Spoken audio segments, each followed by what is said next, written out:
এখানে ব্যবস্থা করতে আমি করব। আপনাদের যাওয়ার জন্য মিছিল সহকারে যাব। আমরা কোনো গাড়ি ঘোড়া আমাদের প্রয়োজন নাই, গাড়ি ঘোড়া লাগবে না।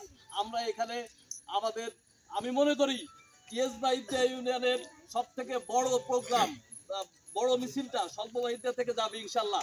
এবং স্বল্পবাহিতা আপামত জনসাধারণ যারা এখানে মানে আমি মনে করি 95% আমাদের এই অঞ্চলের বিএনপি পরিবারের মানুষ বিভিন্ন কারণে 17 বছরের নির্যাতনে অত্যাচারিত হয়ে হয়তোবা অনেকে একটু মানে একটু মিলামিশা করেছেন। এটা আমরা ওটাকে কিন্তু ওইভাবে নিই না।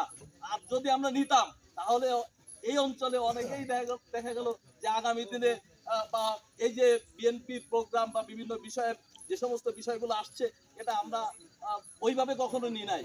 আমরা মনে করেছি এটা বাধ্য হয়ে গিয়েছে 17 বছরের স্বৈরা শাসকের অত্যাচারে জাতাকলে পিষ্ট হয়ে অনেকেই বিএনপি করে, কিন্তু মন থেকে কিন্তু বিএনপিকে লালন করে আওয়ামী লীগের সাথে মিশেছে। এটা আমাদের এরা তার পরিস্থিতির শিকার অনেকেই কিন্তু এটা হয়েছে। কিন্তু আমি মনে করি এই স্বল্প বাহিনীর মানুষ যারা আছে এরা 95% আমি মনে করি মানে যারা আছে ম্যাক্সিমাম হচ্ছে সব বিএনপি পরিবারের লোক। এখানে যদি 1000 লোক থাকে 800 লোক হচ্ছে বিএনপি পরিবারের লোক এবং বিএনপির সমর্থক শ্রেণী।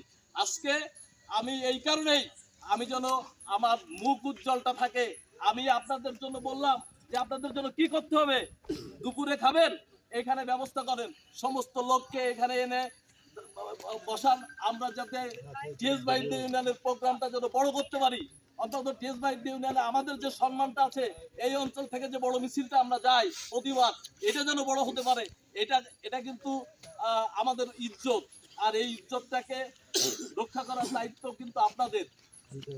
দুটার ভিতর বিশেষ করে স্বল্পবাহিতা, পাঁচালি, গোয়ালপাতানি, গিলেতলা, তালতলা এই যে পাশের ওয়ার্ডগুলো আছে এরা মঞ্চের টাওয়ার্সটা দিয়ে মঞ্চের ভিতরে একেবারে পুরো প্যান্ডেলটা যেন তাদের দখলে থাকে এবং তারা বসে গেলে নেতা এসে দেখবে যে না আমাদের লোকজন বিএনপির যারা আছে তারা মোটামুটি সবাই এসে গেছে। এবং আমি মনে করি যে স্বল্পবাহিতারই লোক যথেষ্ট। স্বল্পবাহিতা থেকে গিলেতলা এই যে পাতানি থেকে যে লোক যায় এই লোকগুলো একটু সকালে সকালে যাবেন আপনারা। সকালে সকালে গেলেই আমাদের মঞ্চ পরিপূর্ণ হয়ে যাবে ইনশাল্লাহ। আমরা প্রোগ্রামটা খুব সাকসেস ভাবে করতে পারবো।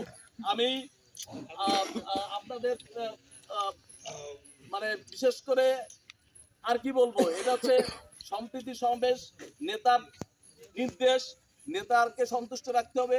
নেতা দেখবে যে কোন ওয়ার্ড থেকে কত লোক এসেছে, নেতা দেখবে যে আমাদের কোন ওয়ার্ডে কত কর্মী আছে। আজকে এখানে কমিটির যে ব্যাপারের কথা বলা হচ্ছে বাবুকে, এই সমস্ত ব্যাপারে কোনো বিদ্যাবেশ বা এই জাতীয় কোনো কথা বলার কোনো সুযোগ নাই। আপনারা কমিটিতে আসবেন মূল্যায়নের ভিত্তিতে, অবশ্যই মূল্যায়নের ভিত্তিতে আসবেন। আপনারা লেখাপড়া করেছেন, দীর্ঘ সময় পরীক্ষা দিয়েছেন, উত্তীর্ণ হবেন, অবশ্যই আপনাদের উত্তীর্ণ করবে দল। এটা এখানে কোনো মতভেদ নাই। আপনি মনে করছেন যে আমি আসবো, অবশ্যই আপনাকে মূল্যায়ন করা হবে। আপনি মনে করছেন যে আমি আসবো, অবশ্যই মূল্যায়ন করা হবে। তবে সেটা হবে হচ্ছে যে যতটুকু লেখাপড়া করেছে তার সেই লেখাপড়ার প্রমাণপত্র স্বরূপ তাকে সেইভাবেই উত্তীর্ণ করবে, এটাই আমি মনে করি। আর সেটা নিয়ে আপনাদের কোনো টেনশনের কোনো কিছু নাই।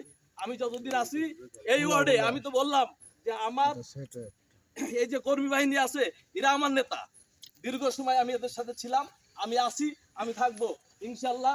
সবাইকে ধন্যবাদ জানিয়ে আগামী 3 তারিখের সমাবেশ সফল করার সার্বিক সহযোগিতা কামনা করে আমি আমার বক্তব্য শেষ করছি। খুদা হাফেজ, বাংলাদেশ জিন্দাবাদ।